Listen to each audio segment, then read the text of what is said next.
Hi guys, welcome back to another episode of Hot Air. Thank you once again for joining us. Firstly, before we start with the show, I apologise if there's any background music. The neighbour of the shop seems to be having some kind of drum and bass party, so I apologise if there's any interference on the microphone. Hopefully it's not too loud that it picks up and causes any kind of viewing displeasure, but if it does, I apologise. We have asked them to turn it down, they have done, but it's not all the way down, so I apologise. Normally it's a lot quieter, but obviously guys, it's difficult times to get together to do these videos, and normally on a Thursday we do make this happen, and then you guys get it a few days later, but we've come in tonight and unfortunately they seem to be having a party. Yeah, a bit of a rave. Yeah. We're not invited. No, so. But it sounds like a heartbeat, so if you can hear that, it's not Gareth. it's not me, I'm not dying. It's not Gareth. For once. Yeah. So today's episode is a two-part episode. So the first part, we're going to be looking at another day-night digital, whatever you want to call it, scope, which is the PARD NV008S LRF. We'll take a bit of a close look at that in a second, and also we're going to go back over to the grid that's just behind Gareth and compare against the other two that we've done already, which were the Arken Zulus and the Pulsar Digit C15, kind of see where it compares against those. And then the second part of the show is, as you can tell, rifle stand out. So we've got a new rifle that we're going to do a bit of a review on, which we're excited about, aren't we? Absolutely, it's a bit of a different kettle of fish to what I normally go for this as well. But I take them with it, don't like you? Hey, take them with it. Yeah, like I do love it. Yeah, I love it. I've got. We'll always be honest in our review, so I've got some negatives that I'm gonna, well, not negatives, but something that could be different and could be changed that I want to mention. But other than that, it's a really good rifle. Yeah, and it's not the rifle that he's critiquing either, it's the stuff that kind of comes with it. Anyway, so we're going to talk about the PARD. So the NV008S LRF is another one of the little digiscopes. Smaller size, isn't it? Yeah, it's very similar in terms of scale to the Arken. It's a very similar shape and size and weight. Similar layout as well with the buttons down there. Yeah. It's not quite as expensive as the Pulsar was, and it's also not as price friendly as the Arken was. But overall, it's a decent bit of kit. Box contents, you get the eye cup, you get a battery, you get a charging cable, you get shims, mounts, rail. It does have a little ballistic calculator built in, like you get with the Arken, and the Pulsar. Obviously, you need the app, the Stream 2 app that you need to do it. Okay. So yeah, so Gareth's there modelling the bag. It's a nice bag. I don't know, like obviously the really we were talking about this, and the expensive one that Will has a leather case which is stunning. My one that I've bought has not so nice a case, but maybe we should have got a PARD. Maybe I should have waited. Yeah. So comes with a nice suede bag, doesn't it? Suede bag, yeah. And that's, I think, all the parts. I think even the clip-ons come with these little. And it says suede carry bags. Yeah, it's stamped into it. It's embossed. It's embossed PARD on the bottom. Will's going to do some close-ups in a bit, and we'll get that because that looks awesome. Nice little bit of kit. And in the box that we've got an extra 18650 battery. Is that standard? I think they only come with one, but I think the one that we've got, because it's an ex-demo one, it came with two. It does have the rangefinder on it. The rangefinder is 1200 metre, so it's a fair old way for it to be able to pick up. That's something that Quill likes. It comes with a paper manual. Yeah, it is a big pull for me. Like when you're buying a thermal scope or a digital day-night scope, there's nothing worse than downloading an app and not really understanding what it says. I mean, a couple of my mates who are a little bit older than I am and haven't really got around to the whole downloading apps and going through that. I think for these companies to presume that everyone's smartphone enabled and that they're happy to download an app and do all the things that it tells you to do. It's a bit presumptuous, isn't it? Yeah. So the fact that it comes with an actual hard copy of a brochure that you can sit through, you can read the instructions, for me I think that's a big plus in any of the scopes that we've reviewed. I think they've all come with a brochure so far. There are a few out there that don't come with brochures, and they, as Gareth said, they presume that people are au fait with technology. And as we know, not everybody is. There's some young people that don't really get along with technology, and by the same token, there's some older people that don't get on with it. I think it is a nice thing because on the settings you can sort of jot down your preferred stuff. Exactly. And things like that, and you've got somewhere to write and keep that information. So it is a nice thing to have with it, but obviously it's not. I wouldn't buy it because it hasn't got a manual, but it's just a nice thing to have. It has got a barcode on the back of that one that you can scan and then pull down the whole thing. So both angles really. The other nice thing about this scope, guys, is it does actually come with the shims. Now, some of the other PARD bits and pieces, you don't actually get the shims with them. Or certainly in my dealings with them, my experiences with them, they don't always come with them, which can be a little bit frustrating. So you've got to go and buy something else before you can physically take it out and use it. It does come with a really good chunky rail, which is good. Before we go over to the board, we'll just do a bit of a close-up of it, and then we'll go over to the board and we'll do the scoring side of it. Here you go, mate. What are you going to say? One of the things that we spoke about earlier before we go over it is the buttons on these is a little bit more responsive than the ones on my Arkin. So when I press the ones on my Arkin, they do work, but it's almost as if it's a bit of a lag into it. Yeah, it's like a slow computer. You press it and it's like, oh, okay, I'll go and do that then.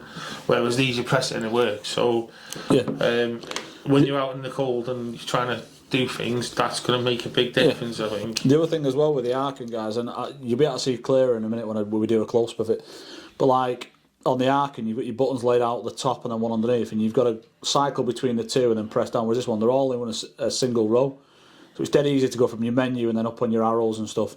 Really, really easy. So like I said, we'll do a close-up of this now, give you a little bit more of an in-depth view of it from kind of up close and personal. They have been out quite a while. I think the version 1 came out in, I think it was 2022.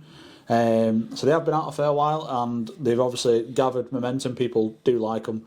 So we'll do a close-up of this in a second, and then we'll jump over to the board and we'll do the grading as a comparison versus the two that we've already done. So we'll do that now, guys. Yeah, guys, so this is the PARD NV008S LRF. And as we said before, really nice button layout, really positive clicks.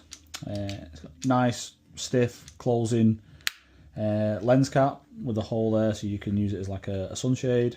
It is a laser rangefinder model, so it does have, I think it's 1200 meters, removable eyepiece. It does come in this really nice suede pouch when you're out in the field. It's embossed, and it comes in this really firm, sturdy external case as well. So all in all, a really, really impressive little scope. Yeah, so as you heard there, that was the PARD NV008S LRF. Obviously, we're coming back to our grid, and we're going to compare it against the Pulsar Digex and the Arkin Zeus that we did in the first one. So, price, I would say this is probably in between the other two scopes that we've done. So the Arkin was $599 top end, Pulsar was $1,300, and the PARD NV008S, I believe, is around $795, $799. So we're going to give that a number 2. What's in the box? I think is a number 1. Very similar to the Pulsar. You get your little wrench, you get a little tool, you get a rail, you get mounts, you get shims, you get your warranty, you get a manual, you get your battery, and you get your charger, your cable to charge the actual unit. So for what you physically get within that box, I think is very, very good. So you get a 1. Build quality, I'm being too kind probably on all of them, to be fair, but I think anything that's over, say, £400-500, I think if the build quality isn't a 1, then you shouldn't be buying it. It's as simple as that. You know, the build quality of all three of these is very, very good, and I wouldn't be disappointed with any of them, to be fair, in terms of the overall build and the materials that have been used by the manufacturers. Ease of use, again, I'm going to score it very similar to the Pulsar, identical on 3 of them, because the ease of use with the Pulsar and with the PARD is phenomenal. It's a very, very simple scope to use. It does have the ballistic calculator like the Arkin and the Pulsar has. I did find the PARD a little bit easier to use than the Arkin, and similarly the Pulsar Digex C50. Again, we haven't done the in the field bit. I think what we are going to do is take some of these up to the range as and when that opens, and obviously do a bit more of a live demo, putting them on top of a rifle and physically shooting down the range at targets and capturing that footage off the actual scope itself.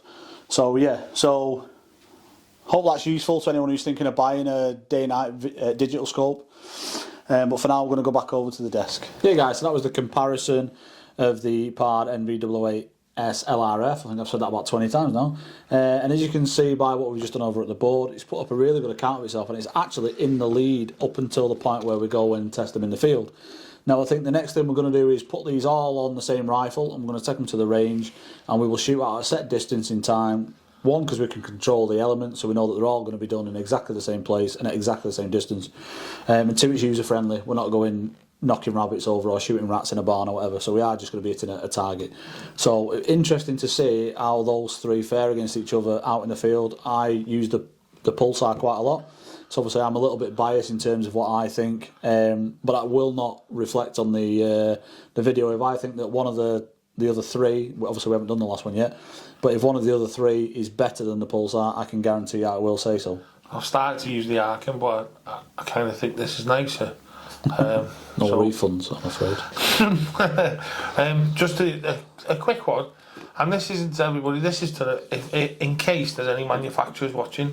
I was just saying to Will, in the MOD, all the panels at night, all the old vehicle panels, everything. When you come to the side of a vehicle, you lift up, and then everything is in like a luminescent paint.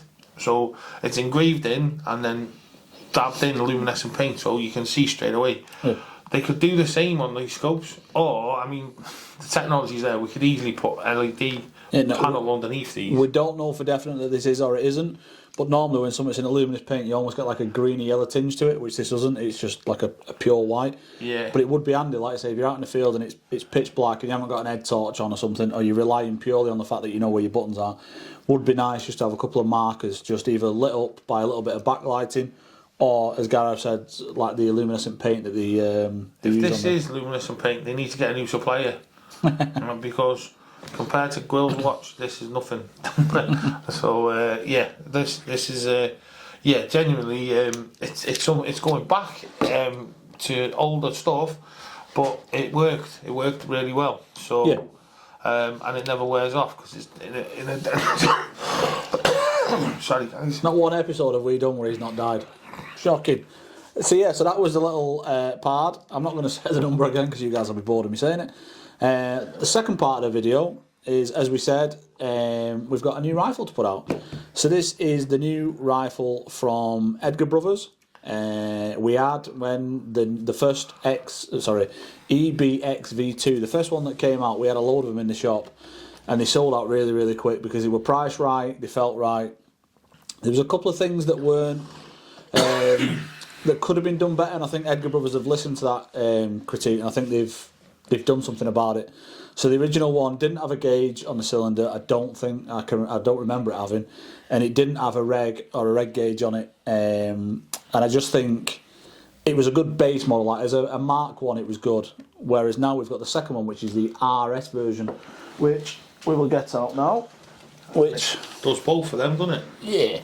So it's a tactical looking rifle. It's got an adjustable back piece, so you press that and it slides down like the mag lock or the mag pull. Adjustable cheek piece, adjustable size, so if you're a junior shooter or you've got a shorter length pull than somebody else using it, you can have it really close in, or by the same token you can have it all the way out. It's got a really comfy butt pad on it. It's got the regulated gauge just there, and it's got the cylinder gauge on the front as you'd expect to find it. And the one thing I really like about this is the Weaver rails, or the Picatinny rails, however you guys know them as, they're actually moulded to the chassis. So they're not like Allen screwed on, they're actually moulded as part of that overall chassis. And we had hold of this before, didn't we? It's a comfy rifle, isn't it? Do you know what? I got hold of it and I set the length of pull, which is something you can't do with guns these days. So I just got hold of it, rested me into me forearm and set it for trigger distance, and I was pulling it up so fast, it was unbelievable. A really nice and easy to handle rifle. Yeah. Well, the only downside is these are going to come with an Optimate scope. So obviously made by Edgar Brothers, and unfortunately they wanted to get it out to us to show everyone, but they didn't have the scopes at the same time, which a little bit disappointed, because I would like to see the whole kit together. Yeah.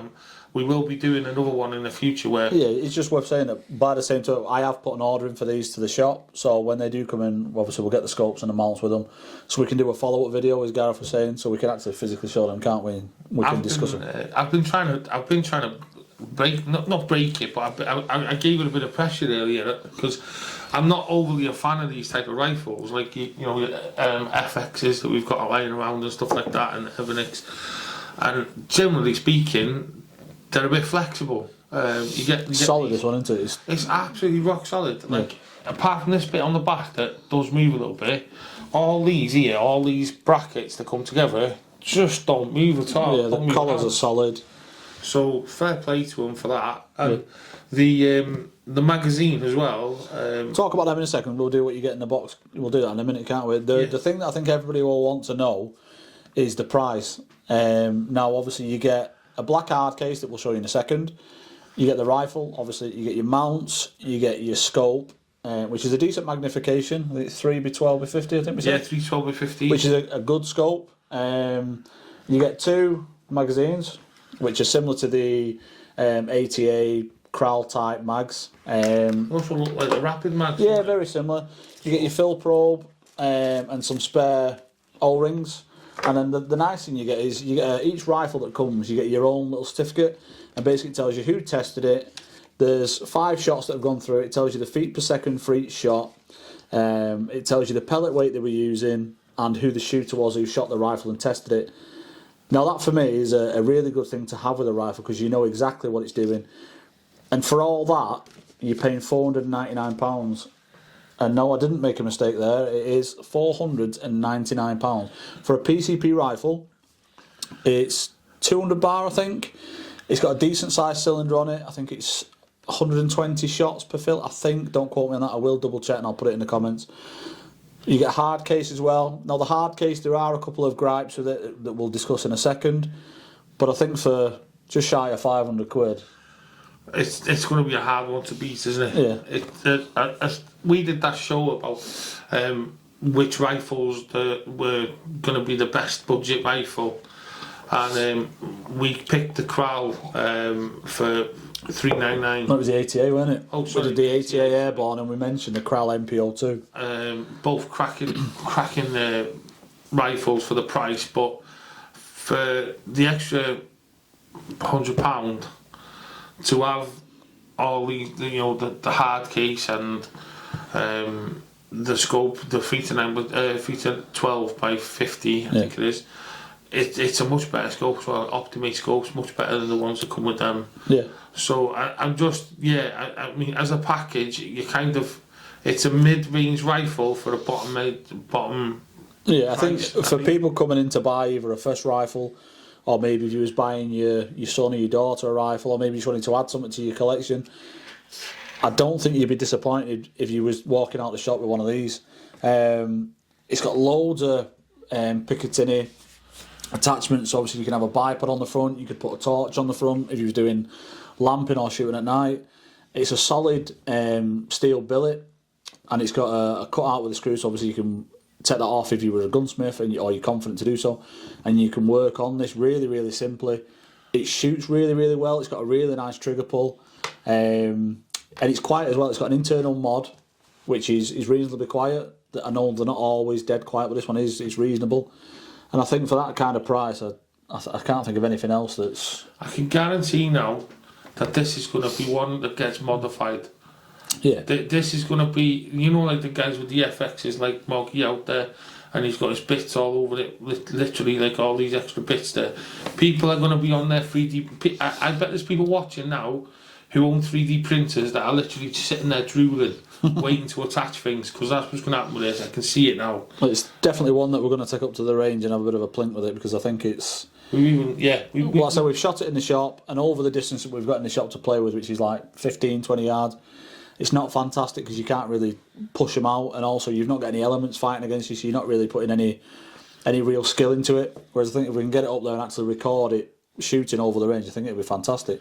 The downside, or one of the downsides, is it does come with a plastic hard case. The downside to the hard case, although it is well made and it's a decent hard case, the problem you have is you can't house your rifle with a scope attached. Yeah, Walford do this as well. I used to have an LG 300 Dominator, Walford Dominator, if anyone remembers them. I think there's a few companies that do it, and I think they, rather than being an actual usable carry case, I think they're more of like just a storage case. But the problem is, if you've spent time zeroing your scope to your rifle, you're probably not going to take it off every time you put it away. So this then becomes redundant. This is going to do exactly what my Walford case did. And it's going to sit at the corner and until you ever come to sell it or part exchange it, and then you're going to go, oh, by the way, I've got the original case, and throw it in with it. Yeah. This, unfortunately, gun manufacturers, please listen to this.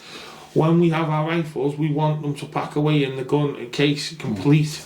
You know, if it has a silencer, obviously this one's included with a shrouded barrel. If it has a silencer on the end, we want it to fit with the silencer on the end. If it has a scope, we want it to fit with the scope. And I mean, this is a real tiny thing, and it wouldn't put me off buying this rifle in any way. No. Because it is a rock solid case, and it's nice just to have a hard case. People, I have recently gone into a different vehicle, but for my job I drove a van for a long time, and I used to actually put my gun in the morning, just in case I got to the range in the afternoon. And anyone who works on the tools, when you're throwing your tools in and out, things get banged, so having your gun in a nice hard case is just an absolute bonus. And I used to have a big flight case, really wide one, because I used to field target, and the scope was along my leg, so I had to have a big case. But if they're making them, it fits this fantastic, but they're selling it as a package with the scope.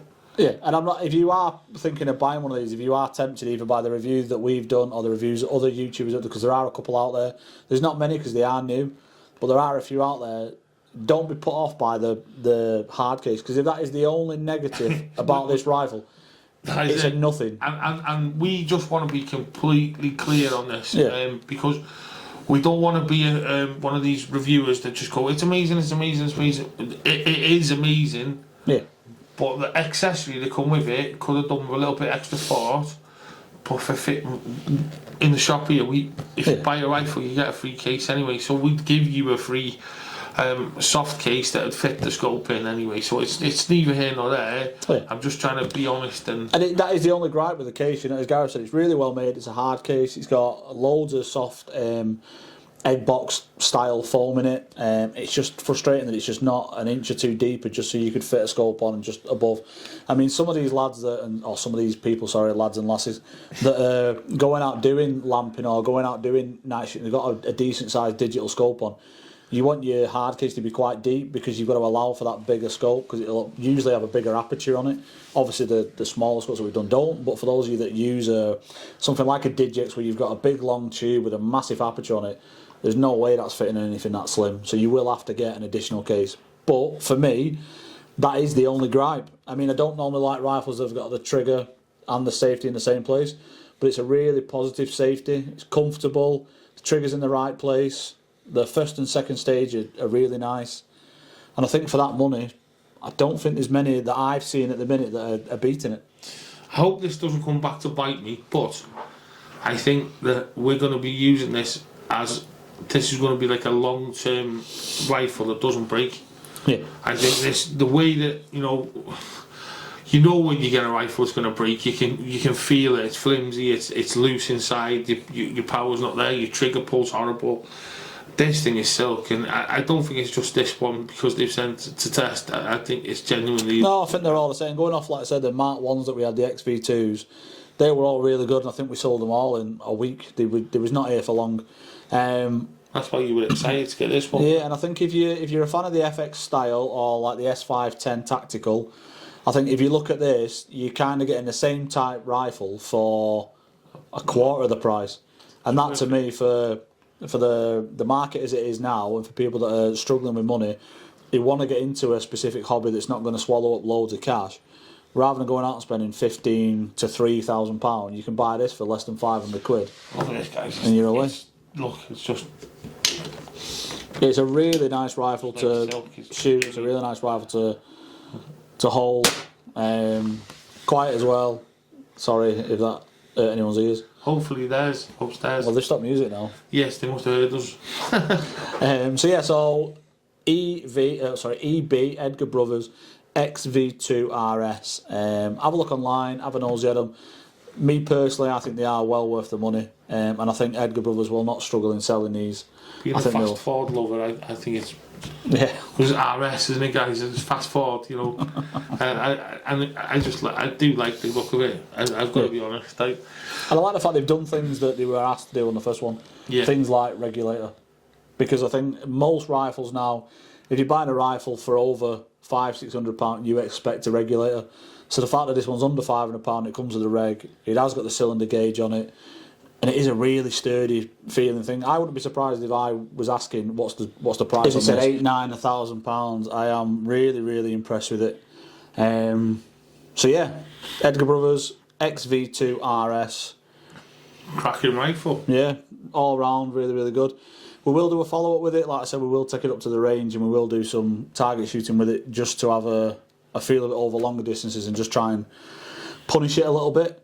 But yeah. Very impressed. Yeah. Want to stick some bits on this as well, and want to put LED lens in, bit of tinsel, something like that. Yeah, a bit of tinsel would be fine if it was the wrong time of year. But I do want to make the most out of these mounts and maybe put something together and try it at night time up there and see how we get on with having the fixed mounts rather than the screw on ones and see how we get on with it. I think it's going to be much better because obviously nothing's going to come loose. Yeah. But I want to say something as well. Yeah, so before Gareth just says that, yeah, so that's the rifle, guys. Go and check out the other reviews, please, by all means. And we will do a follow-up video, so yeah. But now this is a very big thank you from me. Whoever came in the shop and dropped this off, thank you very much. On me and my son. Last week's show, I did mention about John Darling, that he was a very big person for me, and I wanted to get the book and hand it down to my son. Look at that, guys. How was that? Someone came in. Yeah, so one of my regulars who's had a few guns off me, he's bought a few Virak rifles off me. Really nice chap. Comes in with his brother, and he said, "Oh, I watched your show last week." He said Gareth mentioned the fact that he wanted the book Air Rifle Hunting by John Darn. I said, yeah, that's right. So he wants to give it to his lad. I said, well, I think he's going to get one off Amazon. I think they sell a paperback version. He went, well, tell him not to bother because I brought him this and handed that over. And I was blown away. I thought, how nice is that you've come in to give a young shooter something that'll hopefully instill passion into him so he wants to go out and do it. I think it's phenomenal. Can't thank you enough. I'd really like a Rolls Royce.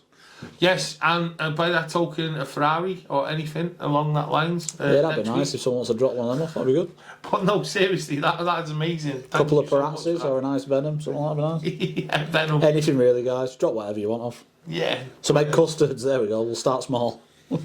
So thank you to that guy. I know Jaden will be chuffed a bit, won't he? But that'd be. Otherwise, Dad'll keep it. Yeah, Jaden, you're going to end up wearing it. Yeah, because no, there he is with his HW80 Venom there. Yeah. So, didn't he call her something? Didn't he have a name? He's 80. Isn't it like Vivian or something? I don't know. I remember someone telling me that. Don Blocks would have engraved it on the top. Yeah, I'm sure someone told me that his rifle was named after somebody. He had the Optimate Super Moonlighter. Yeah, pint glass in there. Funny enough, Optimate, yeah. They bought the name, Edgar Brothers, so. Yeah. It's like, honestly, like testament to the person who brought this in. It's like brand spanking new. There's not a mark in it, so yeah. There it is. Look. Yeah. No, so fair play for bringing that in. Thank you. Thank you so much. It's going to a good home, and I'll make sure I look after it. So thank you for joining us this week, guys. We hope you've enjoyed the show. Next week's episode, we're hoping to do at the range. All the huts, the buildings have all been done now. The paths, for the most part, have been laid. The next job is just getting the electricity in there and get the CCTV all wired up. But next week we're hoping to do the show, or in certainly most part of the show over there. We've got a new rifle from BSA, a limited edition one, or a limited run one, sorry, that they're doing.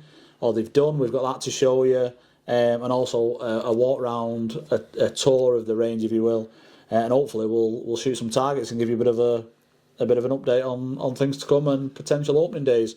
So we hope you enjoyed the show. Oh, and just before we go, we've got some good content coming because the press pass has turned up. Oh yeah. So we are going to the British Shooting Show. Watch out, NEC Hot Air's coming. Yeah, so me and Gareth had our press passes. They're waiting for us at the office to pick them up. So we will do as much filming as we can, and we'll try and tailor it so it's not just a mass of what's on offer at the shooting show. We'll try and tailor it to the kind of content that we think you guys will enjoy. So mostly air rifle related stuff. And who knows, we might be picking some stuff up to bring back to do some reviews with, which will be nice. Not going to say too much. So thanks for watching, guys. Please like, subscribe, leave as many comments as you can, and we will see you next week. Cheers, guys. Bye, guys. Bye bye.